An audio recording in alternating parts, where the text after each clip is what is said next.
जय सियाराम, जय बागेश्वर धाम की, सन्यासी बाबा की जय।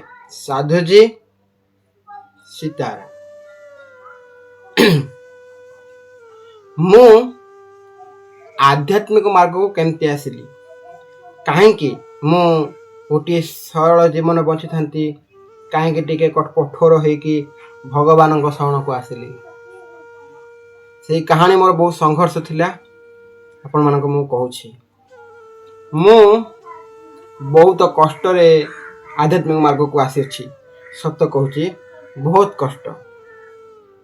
ମୁଁ ଏ ସଂସାରକୁ ପ୍ରେମ କରୁଥିଲି, ସଂସାରରେ ଲୋକମାନଙ୍କ ଉପରେ ଆଶା ରଖିଥିଲି, ସଂସାରକୁ ବିଶ୍ୱାସ କରୁଥିଲି ଏବଂ ମୁଁ ବହୁତ ଖରାପ ପରିସ୍ଥିତି ଦେଇ ଗତି କରିଛି। ଯେତେବେଳେ ମୁଁ ମୋ ସାଙ୍ଗ ପ୍ରଭୁ ଶ୍ରୀ ରଘୁନାଥଙ୍କୁ ପାଇଲି, ସେତେବେଳେ ମୋ ଜୀବନଟା ପୁରା ପରିବର୍ତ୍ତନ ହେଇଗଲା।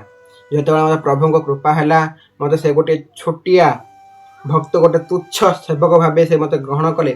ସେତେବେଳେ ମୋତେ ଲୋକମାନେ ବହୁତ ନାନା କଥା କହିଲେ। ଲୋକମାନଙ୍କର ସେ କଥା ଶୁଣି ମୁଁ ପୁଣି ଭାଙ୍ଗି ପଡ଼ିଲି, ବହୁତ ପୀଡ଼ା ମଧ୍ୟ ସହିଲି। ଏମିତି 2-3 ଦିନ ଗଲା ପରେ ମୋ ୟୁଟ୍ୟୁବକୁ ପରମ ପୂଜ୍ୟ ପଣ୍ଡିତ ଶ୍ରୀ ଧୀରେନ୍ଦ୍ର କୃଷ୍ଣ ଶାସ୍ତ୍ରୀଙ୍କର, ମୋ ପୂଜ୍ୟ ଗୁରୁଦେବ ଭଗବାନଙ୍କର ଗୋଟେ ସତ୍ସଙ୍ଗ ଆସିଲା। সেই ସତ୍ସଙ୍ଗକୁ ମୁଁ ଦେଖି ଏମିତି ପ୍ରଭାବିତ ହେଲି, ତାପରେ ପୁଣି ଥରେ ମୋ ଜୀବନ ପରିବର୍ତ୍ତନ ହେଇଗଲା। ପୁଣି ଥରେ ଗୁରୁଦେବଙ୍କ କୃପା ମୋତେ ମିଳିଲା ସେଇ ସତ୍ସଙ୍ଗ କାରଣରୁ। ଏମିତି କିଛି ଦିନ ଗଲା। 10 ଫେବୃଆରୀ 2025ରେ ଭାଗ୍ୟରେ ବିଡ଼ମ୍ବନା ଏବଂ ମୋ ପୂର୍ବ ଜନ୍ମର କିଛି ଫଳ କାରଣରୁ ଚର୍ମ ରୋଗ ମୋତେ ହୋଇଗଲା। ଯେତେବେଳେ ଚର୍ମ ରୋଗ ହେଲା, ସେତେବେଳେ ମୋତେ ଟିକେ ଟିକେ ପୀଡ଼ା ହେଉଥିଲା, ବହୁତ କିଛି ସେମିତି ବଡ଼ ହେଇନଥିଲା। ତାକୁ ମୁଁ ପାଦରେ ଆଡ଼େ ଦେଲି, ତାକୁ ମୁଁ ହେୟ ଜ୍ଞାନ କଲି। ସେ ହେୟ ଜ୍ଞାନ କରିବାଟା ମୋର ଭୁଲ ଥିଲା। ତାପରେ ମୋତେ ଅଧିକ ଯନ୍ତ୍ରଣା ହେଲା, ମୋ ଦେହ ସାରା ବ୍ୟାପିଗଲା। ମୁଁ ବହୁତ ଯନ୍ତ୍ରଣା ପାଇଲି ସେଇଠାରୁ। ତାପରେ ମୁଁ ବହୁତ ଡାକ୍ତରଖାନା ବୁଲିଲି, ବହୁତ ଡାକ୍ତରଙ୍କୁ ଦେଖାଇଲି, କୌଣସି ପ୍ରଭାବ ପଡ଼ିଲା ନାହିଁ।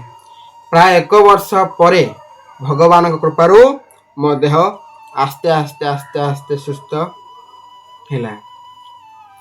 2025 ଡିସେମ୍ବର 15 ଆଡ଼କୁ ମୁଁ ସମ୍ପୂର୍ଣ୍ଣ ଭାବରେ ସୁସ୍ଥ ହେଇଗଲି ଏବଂ ଭଗବାନ ରଘୁନାଥଙ୍କ କୃପାରୁ ମୁଁ ଏବେ ସମ୍ପୂର୍ଣ୍ଣ ଭଲ ଅଛି। ବେଳେବେଳେ କିଛି ଅସୁସ୍ଥତା ଅନୁଭବ ହୋଇଥାଏ, ମଣିଷ ଜୀବନ ଏମିତି ହେବ। ମୁଁ ଆଧ୍ୟାତ୍ମିକ ମାର୍ଗକୁ କେମିତି ଆସିଲି, ଆଧ୍ୟାତ୍ମିକ ମାର୍ଗକୁ ଆସିବାର କାରଣ କ'ଣ? ମୋର ଆଧ୍ୟାତ୍ମିକ ମାର୍ଗକୁ ଆସିବାର କାରଣ ହେଉଛି ମୋର ବନ୍ଧୁମାନେ, ମୋର ସାଙ୍ଗସାଥିମାନେ।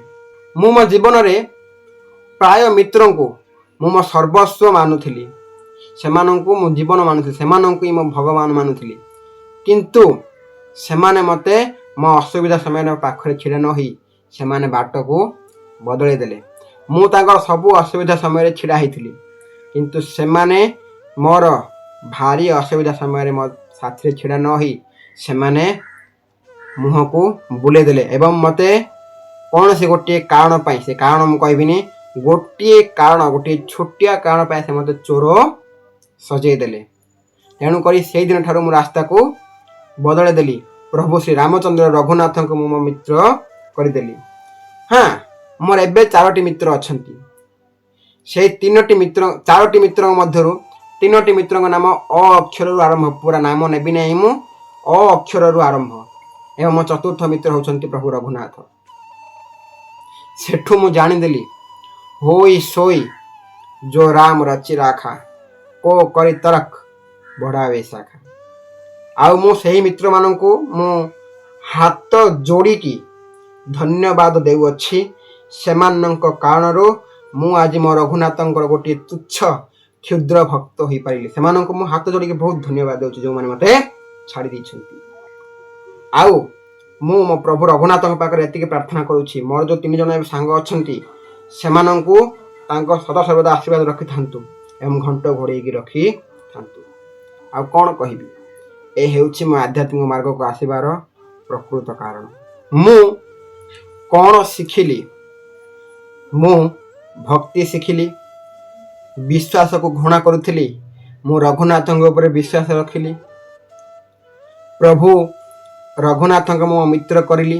ସେ ମୋତେ ସବୁ ବିପଦରୁ ଉଦ୍ଧାର କରି ମୋ ସବୁ ଦୁଃଖରୁ ତାରଣ କରି ମୋତେ ଖୁସି ପ୍ରଦାନ କଲେ। ମୁଁ ଏଇଆ ଶିଖିଲି। ଆଉ କ'ଣ ପାଇଲି? ପ୍ରଭୁ ରାମଙ୍କୁ ପାଇଲି, ଭକ୍ତିକୁ ପାଇଲି। ପ୍ରଭୁ ରାମଙ୍କର ଗୋଟେ ତୁଚ୍ଛ କ୍ଷୁଦ୍ର ଭକ୍ତ ହୋଇପାରିଲି।